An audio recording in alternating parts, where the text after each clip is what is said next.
안녕하세요. 비욘디 시청자, 구독자 여러분. 저는 강석 K병원에서 근무하고 있는 정형외과 전문의 이형민입니다. 오늘 제가 강의 드릴 주제는요. 퇴행성 관절염 치료의 모든 것이라는 내용으로 슬관절을 중심으로 설명해 드리고자 합니다. 중간중간 슬관절 퇴행성 관절염의 치료나 모든 것에 관련해서 질문을 주시면 제가 성심성의껏 답변을 드리도록 하겠습니다. 귀한 주말 오후 시간에 이렇게 시청해 주시는 모든 분들께 감사드리며 그럼 강의를 시작하도록 하겠습니다. 먼저 오늘의 강의는 퇴행성 관절염이란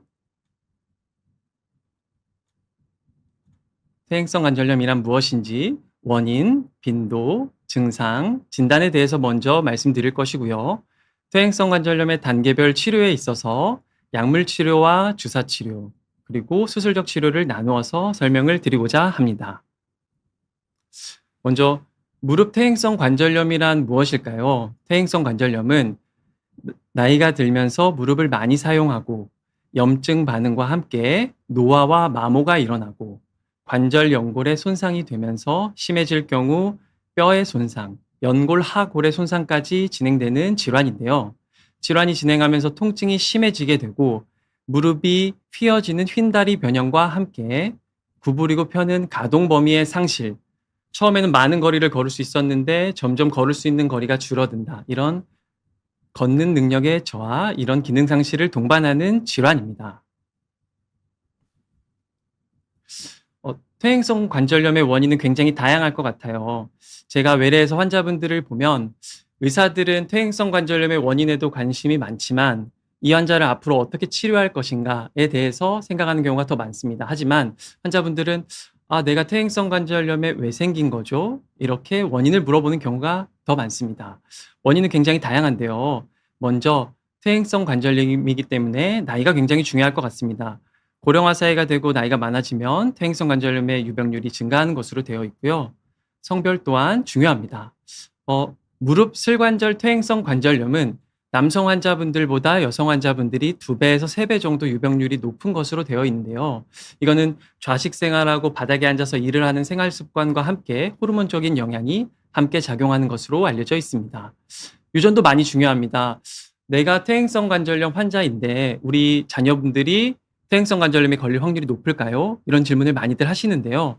먼저 말씀드리면 퇴행성 관절염은 유전병은 아닙니다. 하지만 퇴행성 관절염에 여러 가지 요인을 주는 것들이 유전적 경향이 있을 수 있는 것들이 있습니다. 예를 들어서 비만이라든가 휜다리라든가 이런 것들은 영향이 있을 수 있기 때문에 어느 정도 유전적인 경향성은 있을 수 있다라고 말씀드리는 것이 좋은 표현일 것 같습니다.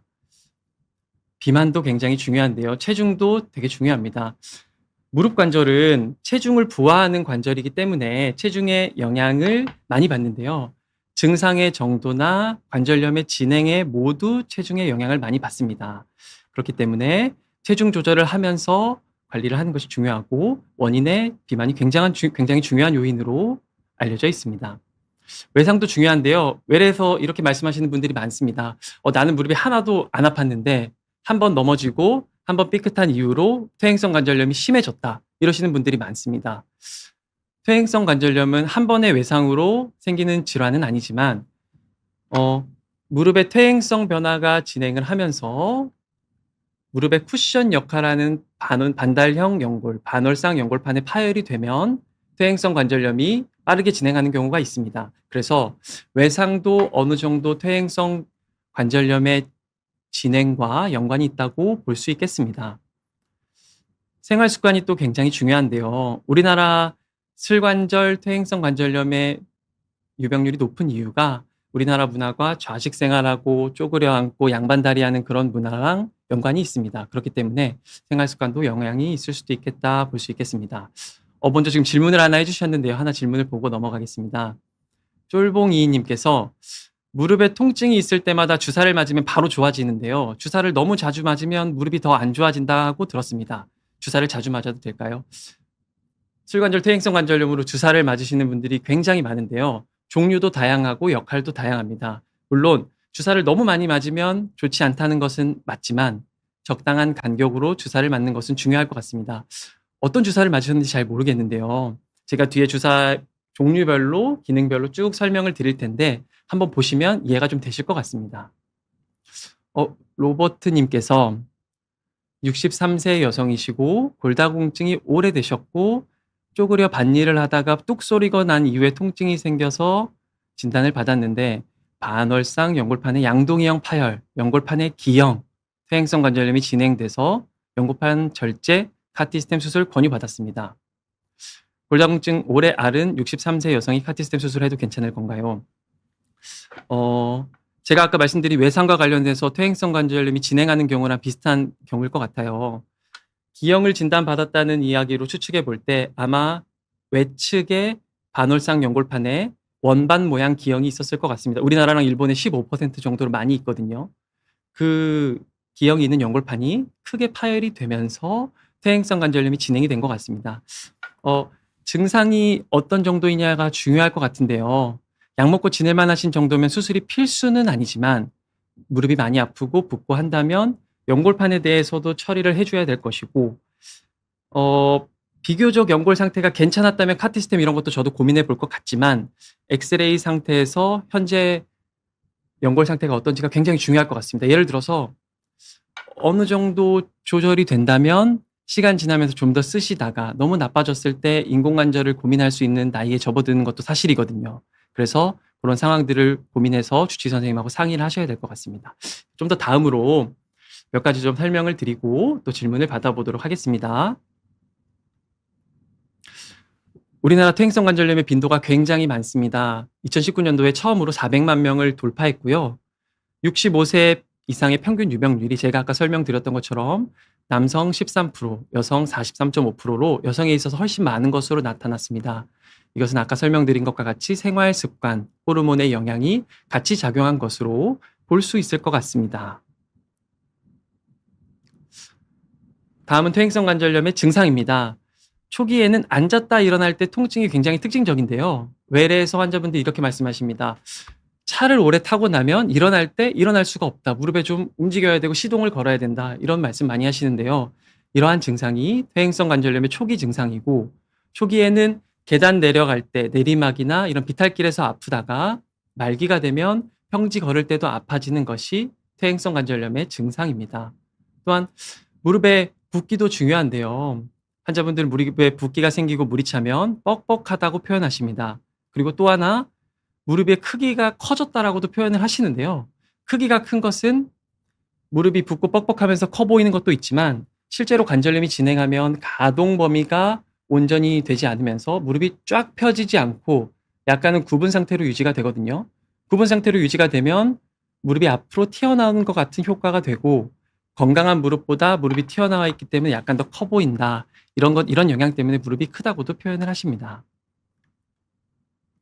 또 하나의 증상은 이제 관절 가동 범위의 감소일 텐데요. 말씀드렸던 것처럼 구부리고 펴는 기능이 점점 줄어들기 시작한다. 이게 굉장히 중요한데요. 수술을 나중에 하더라도 많이 구부러지지 않는 무릎은 수술 이후에 돌아오지 않는 부분도 있습니다. 그렇기 때문에 가동 범위의 감소가 뚜렷해지기 전에 치료를 받으시는 것이 중요할 것 같아요. 또 하나 이제 관절 변형인데요. 우리나라 사람들은 휜다리, O자 형태로 이런 식으로 내반 변형이 생기고 O자다리, 휜다리 변형이 생기면서 관절염이 진행하는데요. 이것은 내측에 있는 연골판과 연골이 다르면서 점점 더 심해지는 현상이라고 보시면 되겠습니다. 또 증상과 관련해서 질문을 하나 더 주셨는데요. 5493님께서 저는 무릎에서 뚝뚝 소리가 자주 나는데 통증은 없습니다. 이런 경우도 관절염일 수 있나요? 굉장히 좋은 질문인 것 같아요. 무릎에서 뚝뚝 소리가 날 때 뚝뚝 소리 자체로 관절염이라고 볼 수는 없고요. 소리만 나면서 통증이 없다면 지켜봐도 되는 경우도 많습니다. 근데 그 뚝뚝 소리가 힘줄에서 나는 경우도 있고 연골에서 나는 경우도 있고 반월상 연골판이 파열이 움직이면서 나는 경우도 있기 때문에 통증이 동반된다면 반드시 병원에서 진찰을 받아봐야 할 것 같습니다. 성인님께서 요즘 아버지께서 아침에 일어나면 무릎이 뻣뻣하고 10분 지나야 움직이기 편해진다고 하시는데요. 이런 증상이 제가 말씀드린 퇴행성 관절염의 초기 증상이 아주 정확한 증상이라고 볼 수 있습니다. 그래서 한 번 정도 엑스레이 촬영을 해보시고 제가 뒤에 말씀드릴 예방법과 치료법을 보시면서 보시면 좋을 것 같습니다. 하나만 더 질문 받고 뒤에 넘어가도록 하겠습니다. 원장님, 평소에는 괜찮다가 날씨가 흐리거나 비 오는 날 무릎이 욱신거리는데 날씨와 관절염이 정말 관련이 있는 걸까요? 기분 탓일까요? 궁금해요. 아주 섬세하시고 어, 섬세하신 분인 것 같아요. 실제로 무릎 관절이 제가 뒤에서도 설명드릴 건데 피부에 굉장히 가깝게 있거든요. 그래서 비가 오는 날에 기압이 떨어지면 무릎 통증이 심해지는 경우가 굉장히 많습니다. 그래서 올바르게 느끼신 거고요. 마찬가지 이유로 무릎 관절이 굉장히 얕은 관절이기 때문에 바르는 약이나 붙이는 파스도 굉장히 효과가 있다. 그렇게 이따 뒤에서 다시 한번 설명드리겠습니다. 좀 더 뒤로 넘어가면요. 진단에 대해서 좀 설명을 드릴게요. 퇴행성 관절염이기 때문에 나이, 증상, 신체 진찰, 엑스레이 모두 고려해서 진단을 해야 되는데요. 우리가 20, 30대에 무릎 아픈 분께 퇴행성 관절염을 진단하기는 어려울 것 같아요. 나이가 들면서 진행하는 것이기 때문에 나이를 우리가 참고해야 하고, 아까 말씀드린 증상과 함께 신체 진찰도 중요한데요. 예를 들어서 걸을 때가 아니라 가만히 누워 있어도 무릎 통증이 심하면서 무릎이 빨갛게 붓고 뜨끈거리고 아프다. 이런 증상은 퇴행성 관절염 증상이라기보다는 세균에 의한 화농성 관절염일 수 있거든요. 그렇기 때문에 증상과 신체 진찰을 염두에 두고 진단을 해야 할 것 같습니다. 환자분들의 엑스레이를 굉장히 관심이 많으신데요. 오시면 제 무릎은 몇 기인가요? 이렇게 물어보시는 분들이 정말 많아요. 엑스레이가 중요한데요. 초기 관절염에서 이렇게 군뼈가 자라는 모습이 보이면 2기, 관절염의 간격이 좁아지는 모습이 보이면 3기, 관절염의 간격이 완전히 소실되면서 뼈가 맞닿을 정도가 된다면 4기의 관절염으로 진단을 하는데요. 이게 무릎 퇴행성 관절염이 굉장히 재밌는 것이 4기 퇴행성 관절염이라고 항상 아픈 것이 아니고 3기 퇴행성 관절염이라고 안 아픈 것이 아닙니다. 증상과 엑스레이의 중증도가 일치하지 않기로 유명한 것이 무릎이다. 그래서 엑스레이로 굉장히 중요하지만 치료를 결정하는 데 있어서 엑스레이만 너무 맹신하면 안 되고 증상과 함께 확인을 해야 될 것 같다. 그렇게 생각하시면 되겠습니다. 질문을 하나 주셨는데요. 수술하게 되면 로봇 수술이 회복이 더 빠른가요? 뒤에서 제가 한번 설명드리겠지만 인공관절 치환술에 대한 이야기인 것 같아요. 회복이 로봇이 더 빠르지는 않을 것 같고요.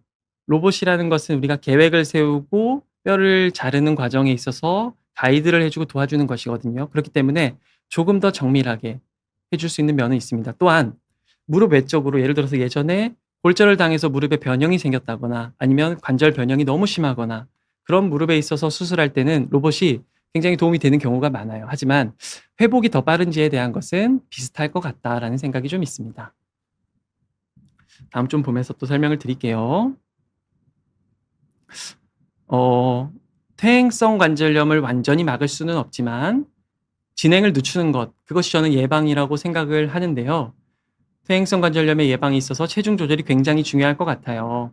5kg를 감량하면 증상의 50%가 줄어드는 관절이 무릎 관절이거든요.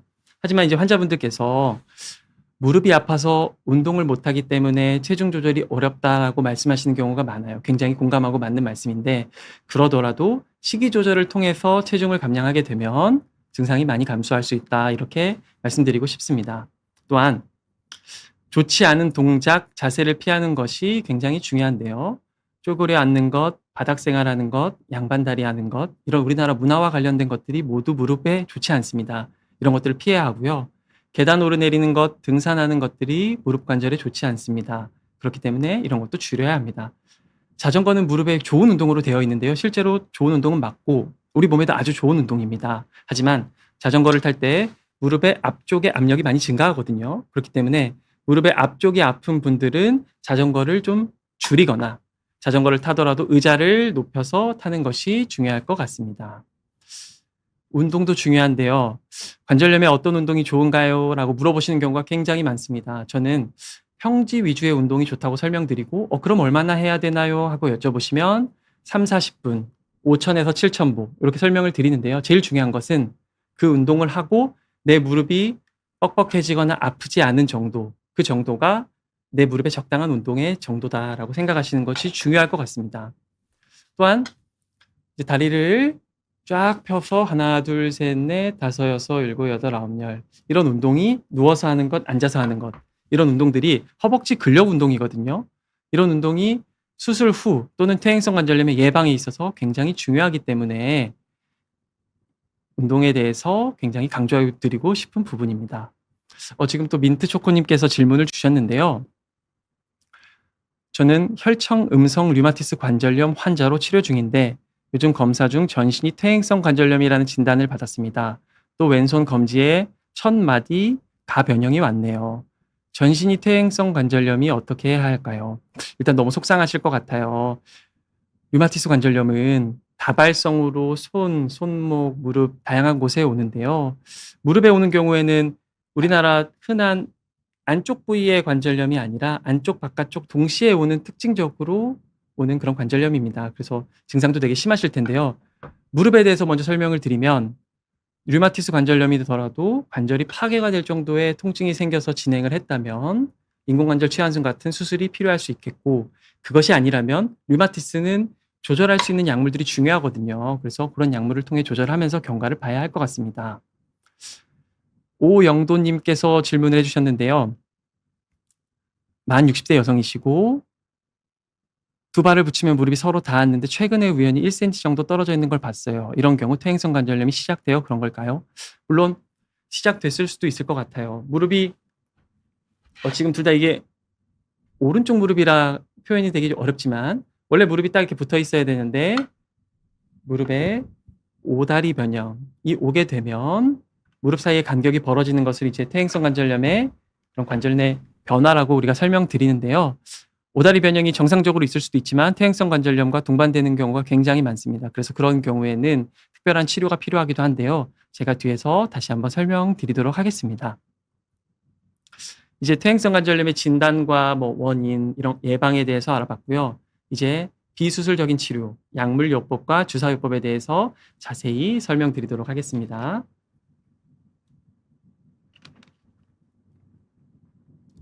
이 질문은 봐야 될 것 같아요. 저희 엄마가 퇴행성 관절염 초기 진단을 받았는데 자기 자전거 타시는 것 괜찮을까요? 유일한 취미가 자전거 타기거든요. 그러니까 아플 때는 무릎이 붓고 뻑뻑하고 많이 아플 때는 일단 조금 쉬셔야 할 것 같고요. 소염제 등으로 조절한 다음에 자전거 타는 것은 괜찮을 것 같습니다. 하지만 아까 말씀드린 것처럼 무릎의 앞쪽에 통증이 심하다면 자전거를 줄이고 의자를 최대한 높게 타는 것이 좋을 것 같다. 그렇게 설명을 드릴게요. 그래서 이제 비수술적인 치료에 대해서 조금 좀 설명을 드리고 다른 분들의 또 질문도 보도록 하겠습니다. 퇴행성 관절염의 약물요법입니다. 저는 이 약물요법이 굉장히 중요하다고 생각하는 의사 중에 한 명인데요. 퇴행성 관절염, 염증이 중요한 거거든요. 먹는 소염제, 환자분들은 외래에서 소염제를 제가 처방하면 그거 진통제 아니에요? 이렇게 말씀하시는 경우가 많습니다. 하지만 소염 진통제이고요. 관절염의 염증 반응을 조절해주는 소염제다. 그래서 실제로 무릎이 뻑뻑하고 아플 때 굉장히 중요한 치료 중에 하나는 소염제다. 그래서 소염제를 복용하는 것이 굉장히 중요한데요.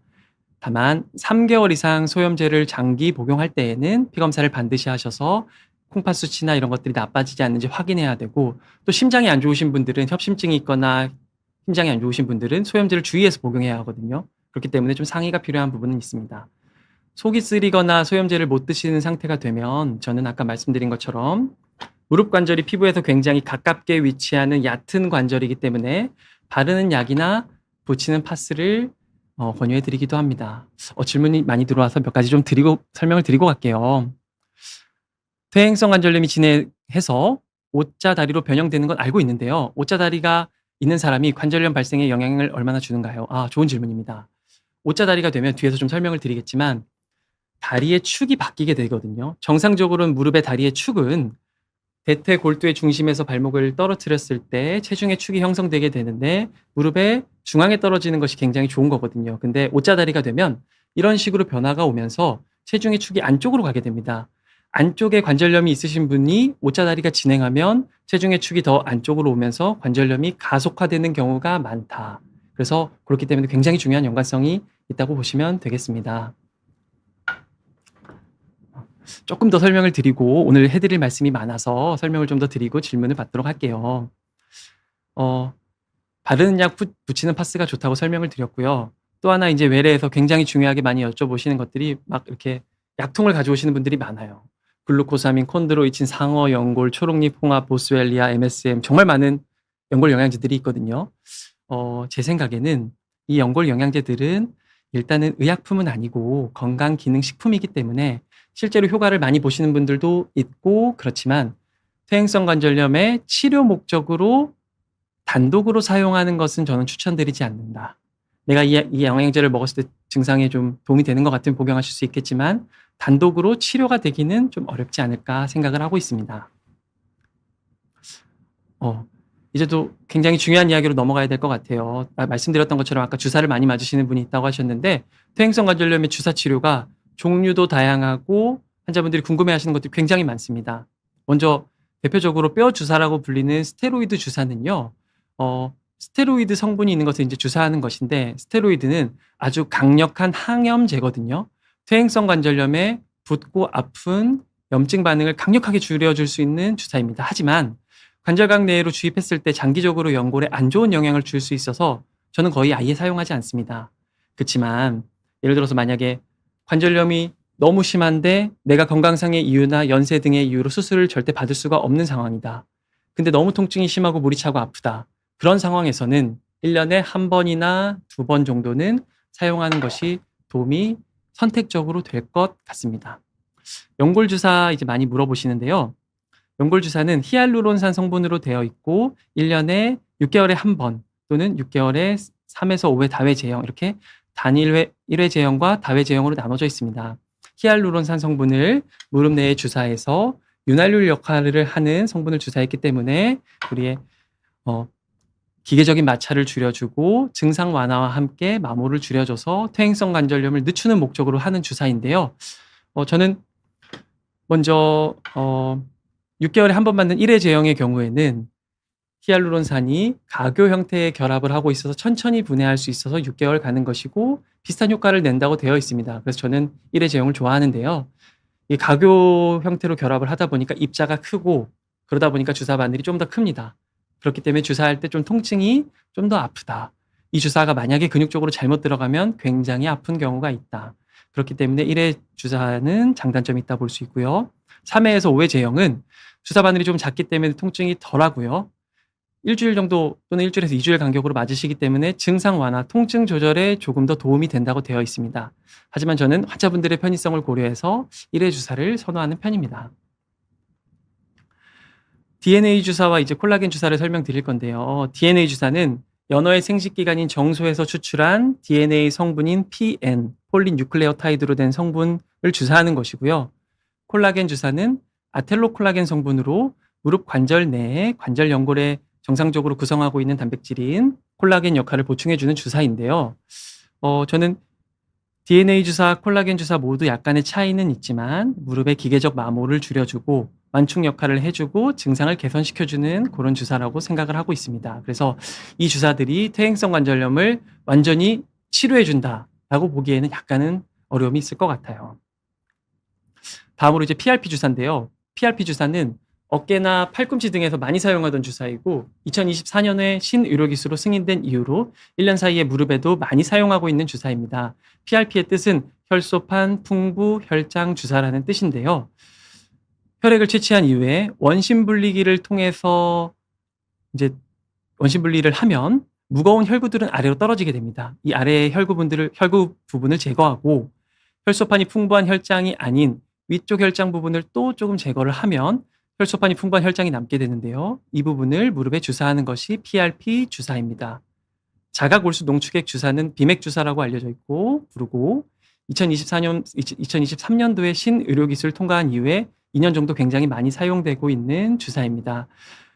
골반뼈인 장골에서 골수세포와 포함된 이제 혈액을 추출을 해서 마찬가지로 원심 분리기를 이용을 해서 혈구 부분을 제거하고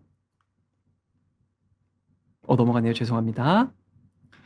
혈구 부분을 제거하고 골수세포와 성장인자가 포함된 부분을 주사하는 주사인데요. 1mm 정도의 줄기세포, 골수세포가 한 300에서 수백에서 수천 개 정도의 농도가 들어있는 주사라고 보시면 되겠습니다. PRP 주사와 비맥 주사 모두 이전의 관절각 내의 주사랑은 조금 다르게 증상 개선과 함께 약간의 연골의 재생에 초점을 맞춘 주사라고 볼 수 있는데요.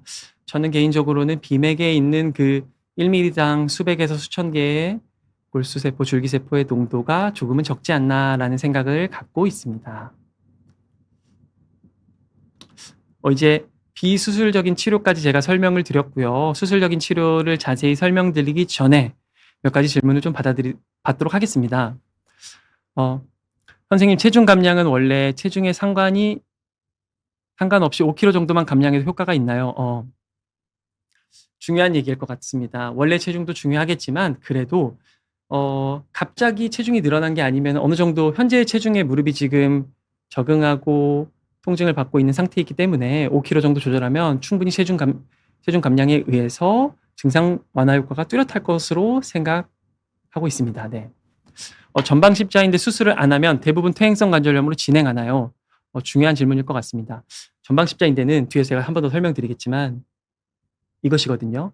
무릎의 기둥이에요. 무릎의 기둥이기 때문에 완전 파열이 된 전방 십자인대를 방치하면 무릎의 불안정성이 유지되고 기둥이 없는 것이기 때문에 연골판의 파열이 흔하거든요. 근데 연골판은 무릎의 쿠션이에요. 그렇기 때문에 쿠션이 손상되고 퇴행성 변화가 연골에도 오게 되는 그런 관절염 변화가 빨리 오는 것으로 되어 있고요. 부분 파열의 경우에는 우리가 보조기 등으로 치료할 수 있겠지만 완전 파열의 경우에는 퇴행성 관절염을 빠르게 오게 하는 요인이 될 수 있다라고 보시면 되겠습니다.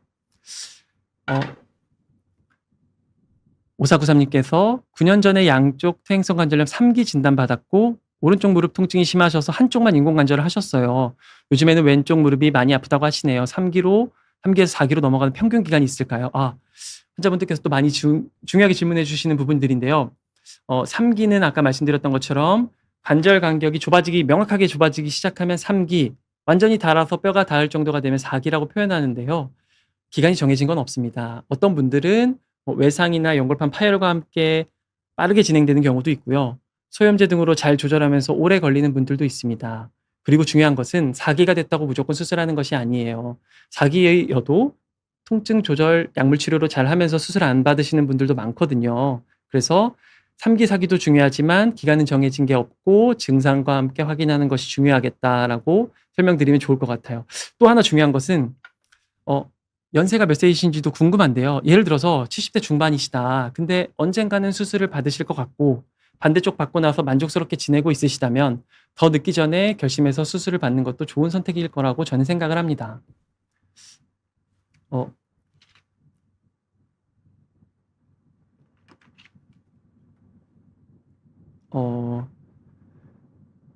어린이 때부터 태생이 오다리면 관절염이 꼭 오는 건가요? 아닙니다. 그건 아니고요. 우리가 어린 나이에 이제 오다리는 제가 오늘 준비하진 않았지만 오다리나 X자다리가 심한 경우에 우리가 수술을 하기도 하고 보조기를 차기도 하고 지켜보기도 하는데요. 그렇다고 해서 반드시 퇴행성 관절염이 오는 건 아니라고 보시면 되겠습니다. 저는 20대인데 무릎을 다친 이후로 DNA 주사를 몇 번 맞았는데요. 맞을 때마다 너무 아프고 맞은 후에도 이틀 정도 아픕니다. 원래 이렇게 아픈 건가요? 보통 하루 이틀 정도는 저도 아플 수 있다라고 설명을 드리는데요.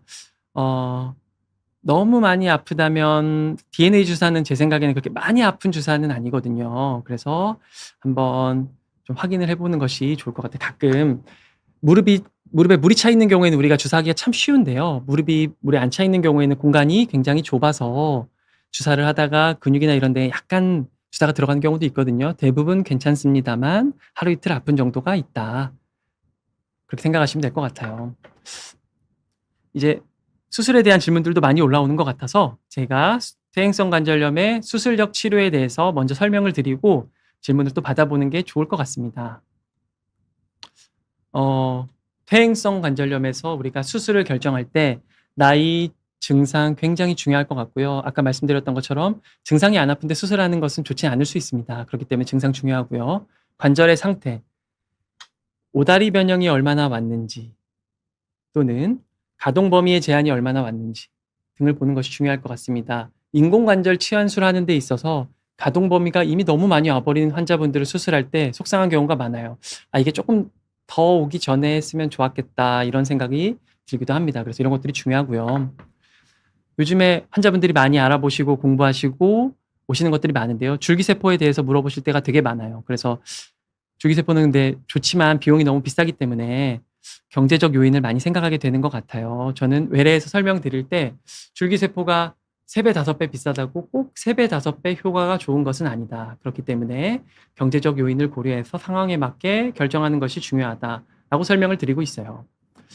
어쨌든 우리가 이제 수술을 하게 된다면 크게 관절 내시경을 이용한 수술들이 있을 것이고 그 수술에는 고식적인 방법인 미세 천공술과 최근 들어 연골 재생하는 추가적인 방법들이 나오고 있는데요.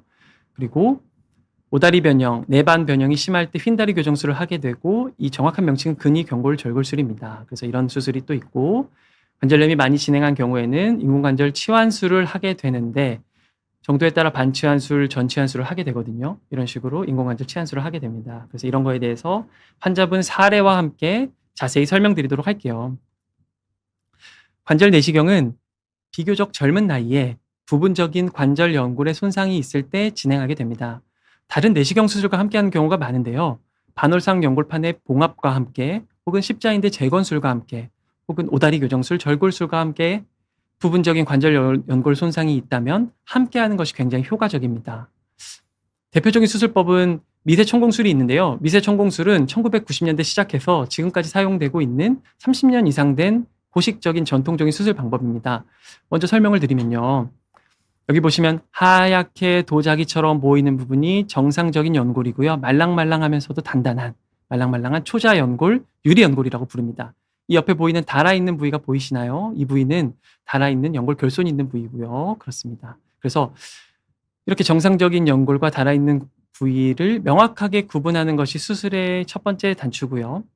이런 식으로 하얗게 도자기처럼 정상적으로 보이는 연골 상태인 부분과 달아있는 연골을 정리해주고 수술용 의료용 드릴을 이용해서 1mm에 3mm 정도 구멍을 내서 천공술을 하는 것, 이런 것이 미세 천공술인데요. 구멍을 내게 되면 피가 나고 골진이 나게 됩니다. 물론 이 사진은 수술 이제 추가적인 제품을 사용하기 위해 피를 닦아내고 무릎 안에 이산화탄소 가스를 넣어서 이렇게 부풀려서 본 사진인데요. 이런 식으로 피와 골진이 나오게 되면 여기에 피떡이 지게 되고 연골이 재생이 된다. 이런 것이 미세 천공술인데요. 이 한계점은 이 재생되는 연골이 이러한 도자기 같은 말랑말랑한 초자 연골이 되지 못한다는 한계가 있습니다. 비교적 좀 더 단단한 섬유 연골로 재생이 되거든요. 그래서 이 섬유 연골로 재생이 되는 한계점을 막고자 다양한 제품들이 개발되고 연구가 되고 저도 사용을 하고 있고 고민하는 부분들입니다. 이것에 대해서 자세히 설명드릴게요. 먼저 첫 번째 환자분은 40대 여성분이고 반월상 연골판에 무릎에 쿠션 역할하는 이 C자 형태의 반월상 연골판에 골 부착부 파열이 있어서 봉합술을 하면서 시간이 지나다 보니 내측 부분의 연골이 다른 것도 있어서 연골 재생 수술을 함께 시행한 환자분이었습니다. 메가카티라는 제품을 사용했는데요. 2023년도에 신의료기술 통과한 제품이고 동종, 사람의 갈비뼈 연골을 통해 만든 무세포 늑연골을 이용한 제품입니다. 먼저 아까 설명드린 사진인데요. 하얗게 도자기처럼 보이는 부분이 말랑말랑한 정상적인 연골이고요. 달아있는 연골이 보입니다. 이 밑에 보이는 부분이 C자 형태의 반월상 연골판인데요. 이 부분을 자세히 보면 뼈에 부착하는 부위에 골 부착부에 이런 식으로 떨어진 파열이 보였습니다. 그래서 먼저 1차적으로 파열에 대해서 봉합을 진행하였고요. 그 이후에 달아있던 연골 부분을 설명드린 대로 의료용, 수술용, 관절경용 드릴을 이용해서 1mm, 3mm 정도 드릴 구멍을 냈고 피와 골진이 나온 것을 확인한 이후에 메가카티라는 갈비뼈 연골에서 추출한 연골 성분을 도포한 이후에 TCL이라는 제품을 덮었는데요. 이거는 피브린 접착제라는 것인데요. 쉽게 말하면 의료용, 수술용 풀이라고 보시면 되겠습니다. 우리가 정성을 다해서 올려놓은 이런 제품들이 떨어지면 안 되기 때문에 의료용 풀을 이용해서 단단하게 고정해 놓고 수술을 종료하는데요. 이러한 결과로 만족스러운 결과를 얻을 수 있는 케이스였습니다. 다음 환자분은 이 부분이 어딘가 싶을 텐데요. 이 부분은 관절 내시경 사진이고 무릎의 앞쪽이에요. 주로 자전거 탈 때 계단 내려갈 때 무릎 앞쪽 아프신 분들이 많은데요.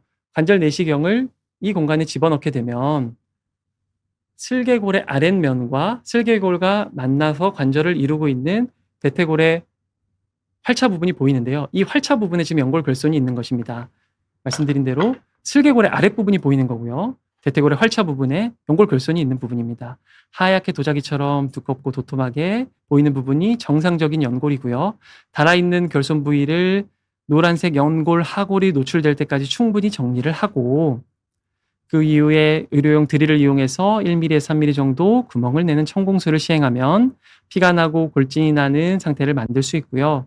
이 위에 갈비뼈 연골로 된 메가카티 성분을 도포한 이후에 아까 설명드린 대로 티실이라는 의료용 풀과 같은 성분을 도포해서 흘러내리지 않게 수술을 종료하였고요. 무릎 앞쪽 통증이 많이 좋아지고 좋은 결과를 얻은 케이스였습니다. 다음 환자분 보시기 전에 아까 질문 주신 대로 십자인대는요. 무릎의 기둥이에요. 그래서 이 환자분 같은 경우는 십자인대 손상과 함께 시간이 지나면서 연골의 손상이 와서 십자인대 재건술과 미세 천공술 그리고 연골 재생 수술로 제품 중에 카티스템이라는 제품을 사용했습니다. 카티스템이라는 제품은 2014년 신의료기술 통과한 제품이고요. 10년 이상 비교적 오래된 제품이라고 볼 수 있습니다. 동종 제대혈 줄기세포, 태반에서 추출한 혈액에서 줄기세포를 농축시킨 것을 우리가 냉동해 두었다가 이제 적합성을 확인한 이후에 8일 정도 이제 그런 것들을 준비해서 제품의 형태로 만들어서 주사하는 것이 카티스템인데요. 이것은 1ml당 줄기세포의 수가 수백만 개 정도로 되어 있습니다. 아까 빔에게는 제가 수백 개, 수천 개라고 말씀드렸는데요. 수백만 개 정도 이렇게 많은 고농도의 카티스템이 그래도 조금 더 좋은 제품이 아닌가 저는 생각을 하고 있습니다.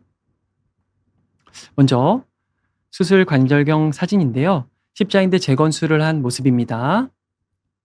그 이후에 말씀드린 대로 하얗게 도자기 같이 보이는 부분과 달아있는 부분을 노란 연골 하골이 노출될 때까지 충분히 정리를 하고 관절경용 드릴을 이용해서 천공술을 시행을 하면 한 3mm 정도를 했던 것 같아요. 하면 피가 나고 골진이 나는 모습을 확인할 수 있고요. 그 이후에 카티스템 줄기세포를 주사기를 이용해서 그 천공술 부위에 도포한 사진입니다. 카티스템이 그래도 10년 이상의 결과를 보여주고 농도도 1ml당 수백만 개의 고농도로 되어 있기 때문에 비용이 많이 비싸다는 아주 큰 단점이 있지만 그래도 좋은 제품이라고 저는 생각을 하고 있습니다. 이제 좀 수술적인 치료, 내시경이 아닌 수술적인 치료로 넘어갈 텐데요. 그 전에 2개 정도 질문을 더 받고 넘어가겠습니다. 박경자님께서 엑스레이로 2기라고 하는데 정확한지 다른 검사도 해봐야 하는지요? 엑스레이 검사가 굉장히 정확하고요. 서서 찍는 체중 부하라는 상태에서 일어서서 촬영하는 엑스레이가 굉장히 중요합니다. 왜냐하면 누워서 찍는 엑스레이보다 서서 찍으면 체중 부하가 되면서 관절 간격이 명확하게 좁아지는 경우가 있거든요. 그런 경우에 우리가 3기로 봐야 되기 때문에 서서 찍는 엑스레이가 중요하다. 다른 검사는 필수적이진 않을 것 같아요. 예를 들어서 엑스레이는 2기 정도로 웬만한데 무릎이 붓고 아파하시는 증상이 엑스레이로 설명되지 않을 정도로 극심한 통증이다. 그럴 경우에는 MRI 같은 정밀 검사가 필요한데요. 진단을 목적으로는 엑스레이가 충분하다고 생각합니다. 저는 50대 초 여성입니다. 이란하님인데요. 요즘들 다 걷다가 신발 끝이 자꾸 툭툭 부딪혀요. 이게 퇴행성과 연관이 있을까요? 이게 여러 가지 요인이 있을 것 같아요. 예를 들어서 발목이 완전히 들리지 않는 조카수 증상이 있을 때 신발이 끌리기도 할 것 같고요. 우주예반증 같은 그런 증상으로 질환으로 발목이 좀 부딪히면서 신발이 좀 부딪히면서 그런 증상이 나타날 수도 있을 것 같아요. 그리고 무릎에 통증이 있으면서 허벅지 대퇴 근력이 떨어지면 신발을 좀 끄시면서 걸으시는 분들도 많이 있거든요. 그래서 여러 가지 요인들이 있을 것 같고요. 이 증상으로만은 퇴행성 관절염이다라고 말하기는 좀 어려울 것 같아요. 박경장님께서 누워 찍었다고 하시네요. 누워 찍었다면 서서 찍는 엑스레이가 좀 더 좋겠지만 그래도 2기라고 한다면 비교적 웬만한 정도의 관절염이다. 근데 너무 많이 아프다면 정밀 검사가 필요할 수도 있다. 이 정도로 생각하시면 좋을 것 같아요. 에잇하이님께서 운동으로 무릎이 자주 아픈 30대도 연골 주사를 영양제 개념으로 챙겨서 주사 맞는 것은 어떤가요? 체중이 정상이고 운동은 포기 못하겠어요. 저는 운동하시면서 무릎 앞쪽 통증이 심한 분들이 많거든요. 우리가 이거를 되게 원인을 잘 모르면서도 아프기 때문에 슬개, 대퇴, 통증 증후군이라고 부르거든요. 증후군이라고 부르는 이유는 원인은 다양하고 명확하지 않은 경우가 많지만 증상을 앓거나 통증이 심한 분이 많을 때 우리가 일컫는 말인데요. 이 경우에는 무릎의 나쁜 운동을 피하셔야 돼요. 먼저 쪼그려 앉는 것, 스쿼트, 계단 오르내리고 등산하는 것, 크로스핏 요가, 필라테스 이런 것들을 피하시고요. 허벅지 근력 운동을 하면서 불편할 때 소염제를 복용하는 것이 저는 1번 치료라고 생각하고요. 그 이후에 주사를 고려해야 되지만 연골 주사를 맞는 것을 저는 추천드리지는 않습니다. 네.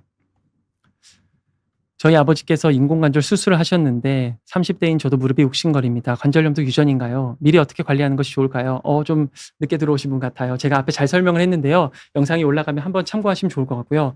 유전은 아닙니다. 유전은 아니지만 관절염에 영향을 주는 여러 가지 요인들이 유전성 경향이 있을 수 있기 때문에 잘 관리하시는 것도 중요할 것 같아요. 무릎에 나쁜 것들을 피하고 근력 운동을 하고 체중 조절을 하는 것, 무릎이 붓고 아프면 소염제를 복용하는 것, 이런 것들이 관절염 진행을 늦출 수 있는 예방이라고 생각하고요. 앞에서 잘 정리해 놓았습니다. 이제 시간이 좀 많이 돼서 다시 또 수술로 넘어가야 될 것 같아요. 근위경골절골술, 휜다리 교정술, 오다리 교정술로 알려져 있는데요. 비교적 젊은 나이에 시행하게 되고 한 구획, 주로 내측 구획에 국한된 관절염이 휜다리 변형, 내반 변형, 오다리 변형과 함께 있는 경우에 시행하는 수술입니다. 사진을 보시면요. 저는 항상 왔을 때 이런 서서 찍는 엑스레이를 꼭 찍거든요. 대퇴골두의 중심에서 발목의 중심으로 선을 이으면 무릎의 체중의 축입니다. 이 체중의 축이 중앙으로 떨어지는 것이 제일 좋아요. 하지만 오다리 변형이 오게 되면 체중의 축이 안쪽으로 가게 되는데 그렇게 되면 안쪽 퇴행성 관절염이 가속화되는 경우가 많습니다.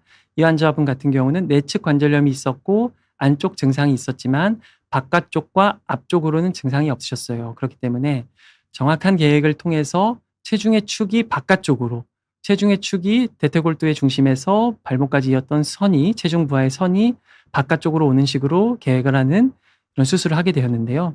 이런 수술이 휜다리 교정술, 근위경골절골술입니다. 수술 과정을 자세히 보여드리면 먼저 비골 골두의 안전한 부분으로 우리가 절골술을 계획을 하고 타겟을 하고요. 전동 톱과 절골기를 이용해서 절골을 하게 됩니다. 절골을 한 이후에 안전하고 적당한 양의 절골이 되었는지 확인을 하고 우리가 원하는 정도로 간격을 벌리게 되는데요. 보통 뼈의 크기나 관절염의 내반 정도에 따라서, 관절염의 정도나 내반 정도에 따라서 결정하는데 이 양은 한 7mm에서 15mm 정도 된다라고 생각하시면 되겠습니다. 이 정도 벌린 간격을 유지한 이후에 금속판과 금속 나사를 통해서 고정하는 것이 근위경골절골술인데요.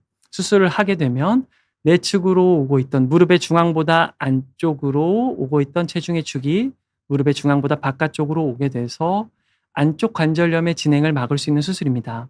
이 수술에도 신경 쓸 것이 많은데요. 예를 들어서 바깥쪽에 관절염이 있거나 연골판이 찢어져 있거나 이런 분들은 바깥쪽에 관절염이 생길 수 있기 때문에 조심해야 되는 그런 요인들이 있어요. 그래서 정확한 상의나 계획이 필요할 것 같습니다. 마지막 수술은요. 인공관절 치환술이거든요. 인공관절 치환술은 반치환술과 전치환술이 있습니다. 반치환술은 65세 정도의 나이에서 한쪽 구획, 주로 내측 구획에 관절염이 있으면서 변형이 심하지 않을 때 우리가 시행하게 되고요. 인공관절 전치환술은 이것인데요. 65세 이상의 나이에서 안쪽, 바깥쪽, 앞쪽 다양한 여러 구획에 관절염이 있을 때 변형, 휜다리 변형 등이 심하면서 가동 범위 제한, 구부리고 펴는 것도 심할 때 우리가 진행을 하게 됩니다. 먼저 환자분의 케이스를 보시면 60대 후반의 환자분으로 오다리 변형이 심해서 내측 관절염이 더 이제 심해졌고요. 내측 관절염이 심해서 또 약물 치료에 반응하지 않으셨고요. 평지 걸을 때 통증이 심해진 분이었습니다. 저는 인공관절 치환술 수술의 기준을 평지 걸을 때 통증으로 정하거든요. 그래서 평지 걸을 때 통증이 심한 분이셔서 휜다리를 쫙 펴주면서 달아있는 연골을 인공관절로 바꿔주는 수술을 진행을 하였습니다.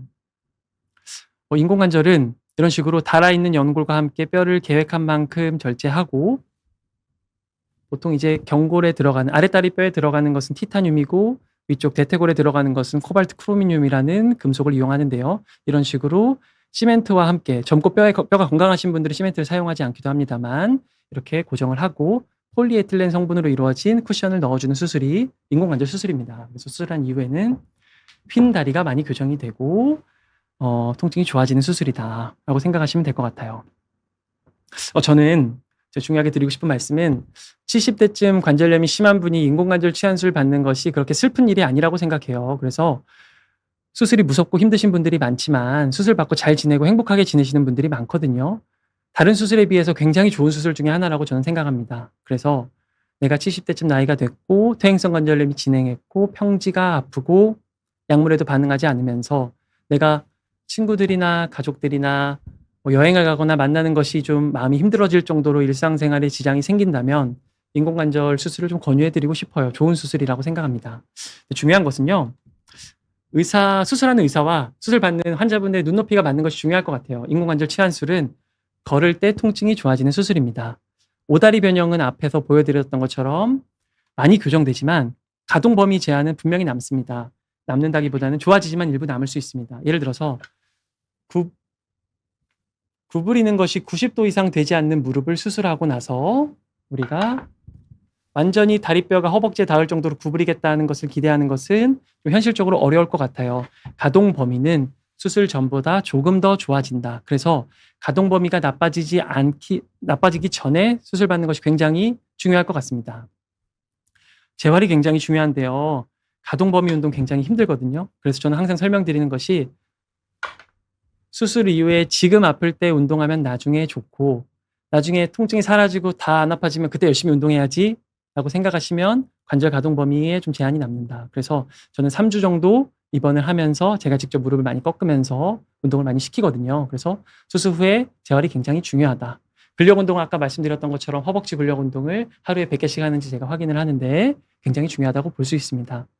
수술 이후에 올바른 사용도 굉장히 중요할 것 같아요. 그래서 쪼그려 앉고 양반다리 하는 좌식 생활을 피하고 의자 생활, 침대 생활 서양식으로 하는 것이 굉장히 중요하고 근력 운동하는 것이 굉장히 중요하고 너무 좋더라도 가끔씩 1년에 한두 번 정도 엑스레이 촬영하는 것이 중요하다.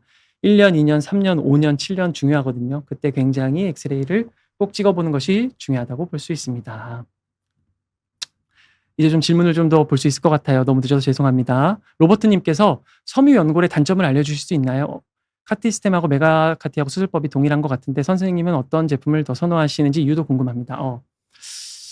저는요, 섬유연골의 단점은 일단 섬유연골로 우리 고식적인 미세 천공술을 했을 때 재생이 되는데 그것이 말랑말랑한 초자연골이 아니기 때문에 어느 정도 기능적이나 통증 예방에 있어서 좀 부족한 점이 있다는 것이 사실이고요.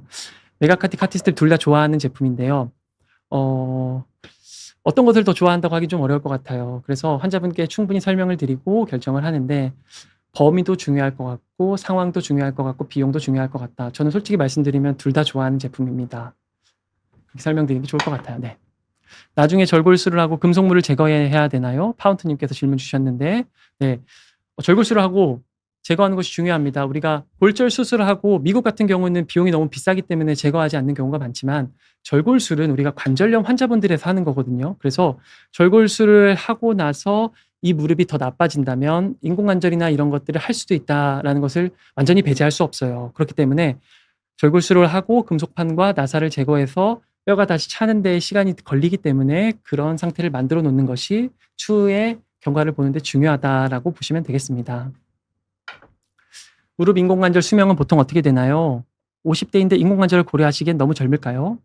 상황에 따라 다를 것 같아요. 50대 후반 정도 되셨는데 한쪽 구에게 관절염이 너무 심해서 인공관절로밖에 안 될 것 같다. 그렇게 생각하신다면 반쪽 인공관절 치환술을 고민은 할 것 같지만 그래도 좀 젊으신 편이신 것 같아서 정확한 진단을 받아보고 통증의 원인이 무엇인지 파악을 하고 약물 치료를 좀 해보고 어쩌면 관절 연골이 좀 남아있는데 오다리 변형이 심한 거라면 절골술 등의 방법이나 내시경 등의 방법을 생각해 볼 것 같습니다. 수명은 보통 15년, 20년 이상 보는데요. 70대쯤 수술하시는 분들께는 저는 평생 쓸 거다라고 설명드리거든요. 그렇게 생각하시면 될 것 같습니다. 그리고 50대, 60대 초반에 수술을 받게 되면 결국에는 수술을 한 번 정도 더 받을 수 있는데 수술을 한 번 더 받게 되면 그때 이제 기구나 이런 것들이 좀 더 커지기 때문에 너무 일찍 인공관절 받는 것은 추천드리지는 않는다. 이렇게 설명드릴 것 같아요. 제가 모든 분들께 질문을 다 설명을 못 드리는 부분도 좀 있는 것 같아서 죄송스럽게 생각하고 시간이 되었는데요. 오늘 퇴행성 관절염, 무릎의 퇴행성 관절염이라는 주제로 여러 가지 치료, 진단, 모든 것을 설명을 드렸습니다. 예방, 약물요법 모두 다 중요한 것 같은데요. 한 번씩 확인해 보시고 긴 시간 동안 경청해 주시고 질문해 주셔서 진심으로 감사드립니다. 제가 오늘 강의 드린 내용이 여러분의 퇴행성 관절염에 조금이나마 도움이 되셨다면 좋겠습니다. 긴 시간 동안 감사드립니다. 저는 강서 K병원 정형외과 전문의 이형빈이었습니다. 감사드립니다.